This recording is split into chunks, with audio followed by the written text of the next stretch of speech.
Welcome back to another episode of the Find Your Voice podcast. My name is Freya Casey. I'm actually a professional singer and vocal coach. I'm also a mom of three, a single mom of three, and I own a business. And today's episode is all going to be about how my YouTube channel, my main YouTube channel, which is the center of my business, got hacked, and how I dealt with it from a mindset perspective and the strategies I utilized to not lose it.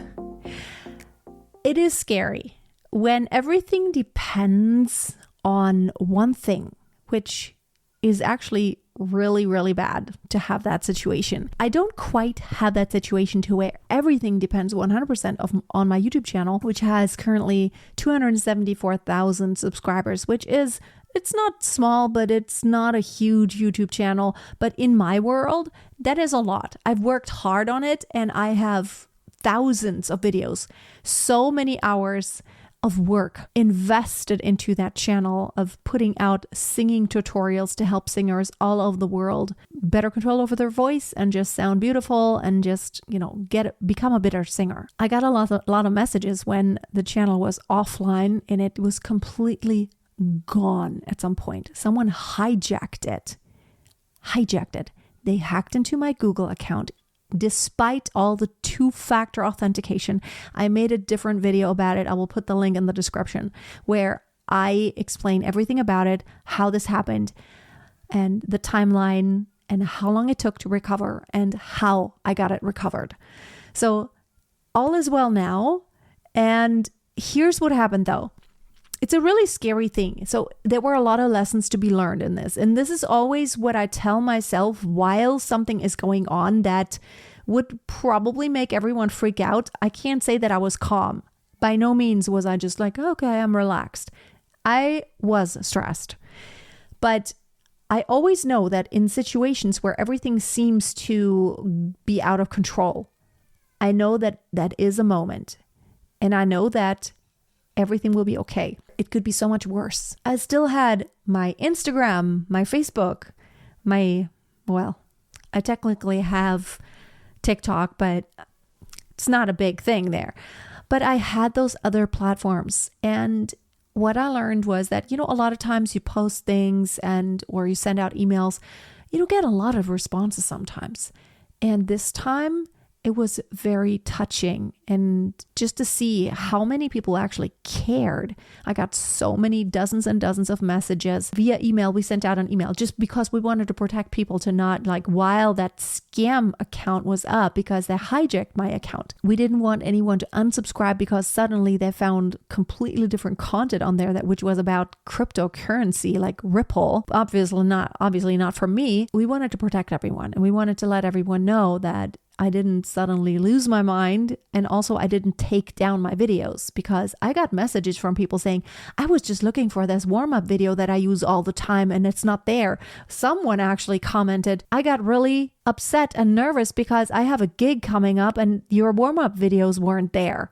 And I use those all the time because they help me so much, which made me realize that what I do is actually good and it has an impact, and that there are a lot of people out there who appreciate what I do, who actually use this.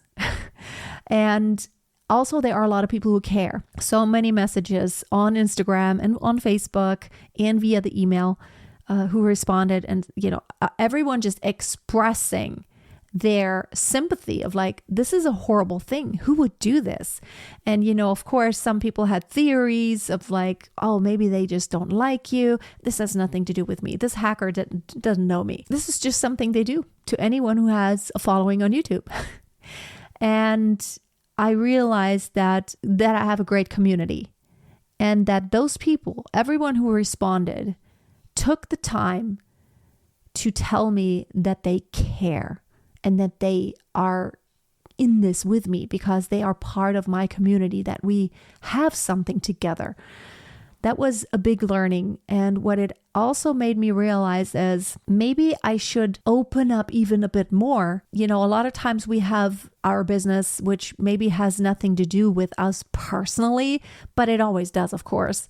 Singing is personal, and it does have a lot to do with me as a person, the uniqueness of who I am and no one else.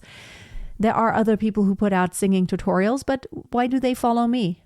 Because they just like something about me. The way I teach, which definitely does have something to do with my personality and just who I am. But it's so great to know that there's something more of me that they appreciate. And I'm going to probably incorporate more of me and my struggles and who I am and what I do and the things I go through.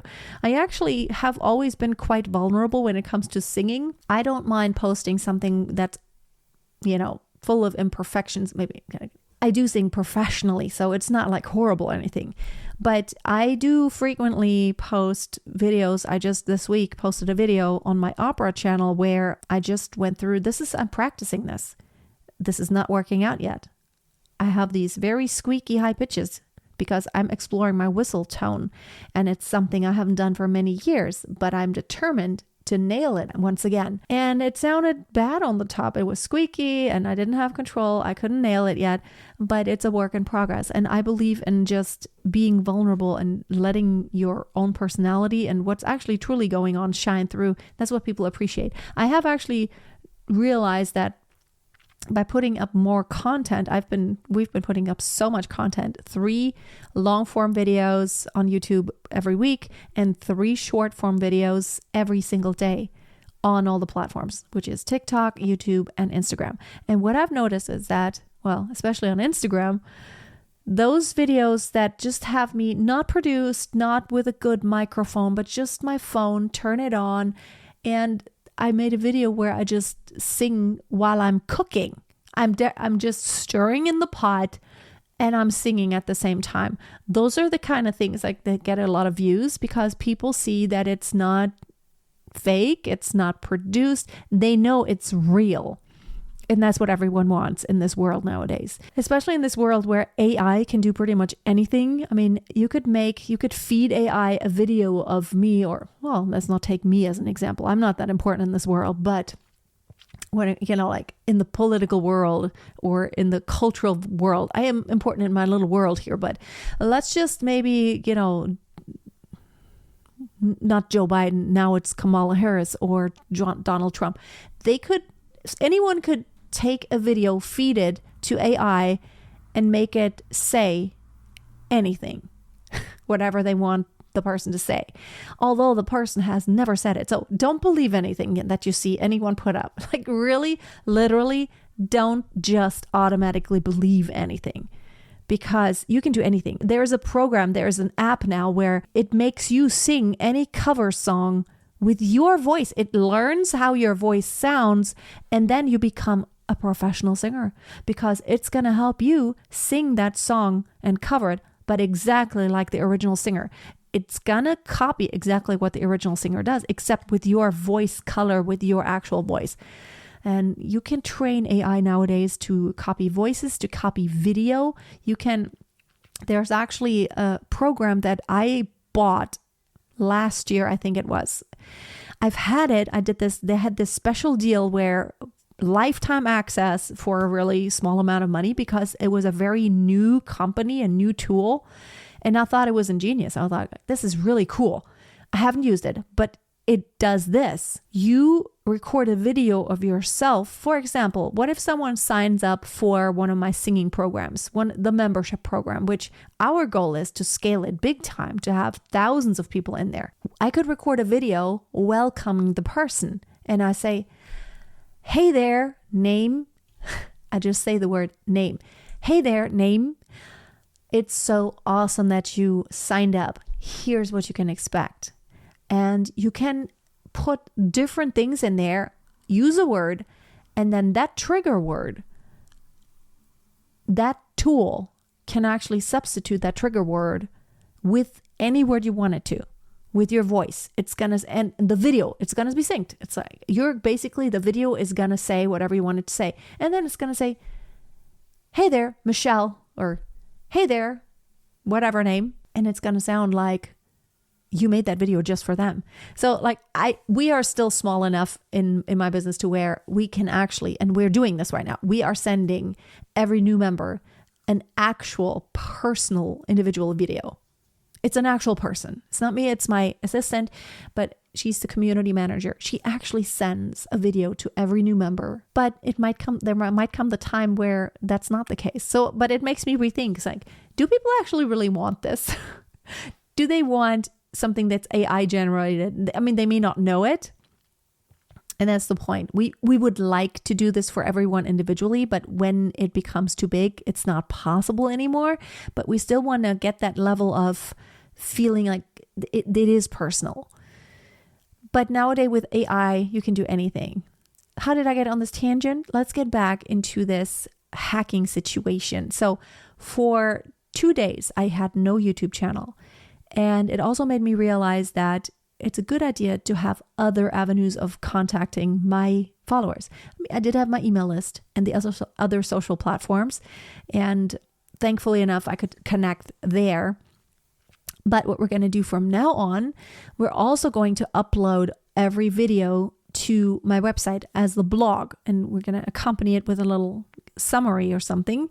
We're going to put every video on there. It's going to be published there too. So whenever someone cannot find something on YouTube, they can also go to my website and see it. And the good thing is, if they know to also go to my website, that's where we could always post something about like any fact, like, okay, this has been hacked, or there's this technical problem, whatever it is. So an extra layer of security is to just have more connection, more touch points with the customers, followers, whatever it is. But let's get back to this mindset thing. Yes, I was freaking out a bit, but at the same time, I knew that this does happen. I felt really bad because I knew exactly why this had happened, and it was my fault, and it has happened to many others. Watching a bunch of videos from other YouTube creators who had that same thing happen to them, who are even computer experts, like IT and like tech experts, it felt good because I felt like, okay, I guess I'm not so dumb, because what they did was, oh my goodness, a lot of people will fall for this. And it has been an epidemic of scams on YouTube. It's unbelievable how many people have created videos, and these are only the ones who have created a video about it, that the same thing happened to them. Account was hacked, channel was hijacked, different content uploaded, abused, and then taken down by YouTube because it violated community guidelines. And Google and YouTube is a huge company, so getting in touch with anyone there, like a real human being, is really hard. If you lose your Google account and you have just a free Gmail account, chances are very slim that you're ever going to get it back. But as a YouTuber and as a YouTube partner, which they pay me money, so there are more connections. There are actually official connections like tax and stuff. Like they have my ID, they have my tax documents, like Google AdSense does, which is it's almost like a different company. It belongs to Google, but there's Google, there's like YouTube branch, there is the AdSense, there's the AdWords, there are all these different branches. But technically they could verify my identity if they wanted to. And they helped me, but that time, those 2 days, I felt like it felt like I was in a different world, because I didn't do anything but trying to fix this one thing. There was nothing else I was doing. My focus was fully on that because it's the most important thing. On top of that, my babysitter is going to leave. She's going to be gone for 3 weeks following, this week right here when it happened. So, well, maybe it's a good thing that it happened this week and not next week. So that's one thing I'm grateful for. I am grateful. I messaged YouTube team on X. I was in the support chat for YouTubers. I did like the German and the English. So I contacted the German guys, I contacted the American guys, I contacted them on Twitter or X, and I blasted them. Basically, I was like giving them an update all the time. This is what's happening now. I still can't get into my account. I tried this and this is still not working. So we kept working through the loops. Finally, I got the right link. And I had at least access to my Google account. Still no access to YouTube because they had deleted that channel. But YouTube does have backups for everything, and therefore, they could roll it back to the setting that where it was before, because I know the exact time when the person hacked into it, because I got notifications that my password and phone number and passkey and all of it, all the backup login stuff, it all got changed. All the two-factor authentication information got changed. And I have emails every time. And the good thing is I had a secondary Google account. So another thing I'm grateful for, even though all this happened, my Google account that all the stuff is connected to, like I log into all these different tools and my Gmail and all the stuff, that's a different Google account. Hallelujah. So they didn't have access to any of that important stuff, like my emails.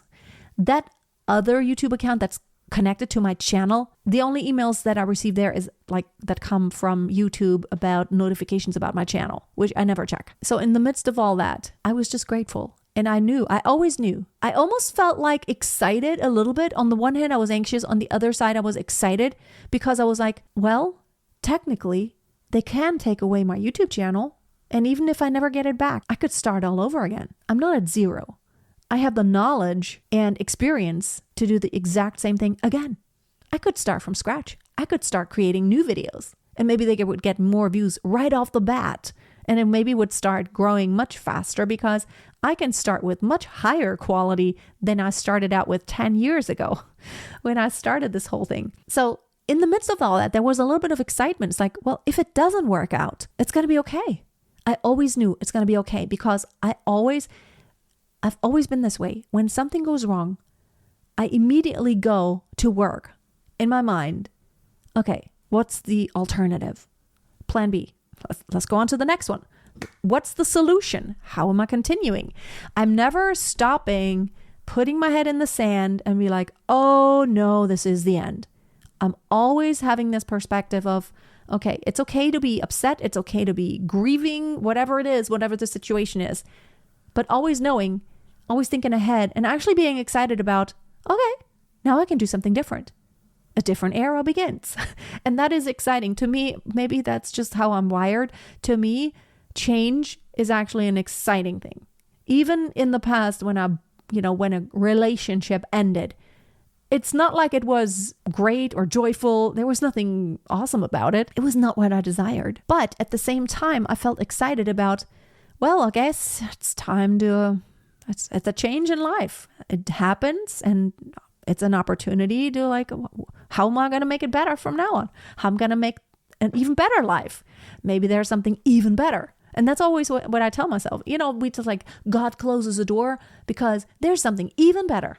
And that's what I believe. It's like, well, if one door closes, then there must be something even better. It's just so internalized by now because some dramatic things have already happened to me in life. Quite a few dramatic things. There has been some drama, like in my childhood with my dad being an alcoholic and really weird stuff happening. And then with my ex-husband and then with a lot of different things, some drama has happened. And all it has done is made me more resilient and more understanding of the fact that this is just part of life and it's not the end. It's not the end until the fat lady sings, right? The saying. And I was like, well, the fat lady ain't sung yet, so it can't be the end. I want to just encourage you to reframe whenever you're in the midst of something that seems chaotic or turmoil, to take a deep breath and ask yourself, if this door closes or this is not the way it's going to be, this is not the way it's going to happen. I wanted it this way and I expected it this way and I did everything so it would go this way, but now it's not happening this way and something has changed and my circumstances are completely different now. Reframe it. It's like, okay, it's different. So I have to approach it differently now and change things. But maybe that's not such a bad thing. Reframing is always the best. Ask yourself, is it really so bad? Is there anything good in all of this? And you know what? When something sucks, you're like, it's okay. I feel even in the midst, even reframing and thinking positive, it's okay.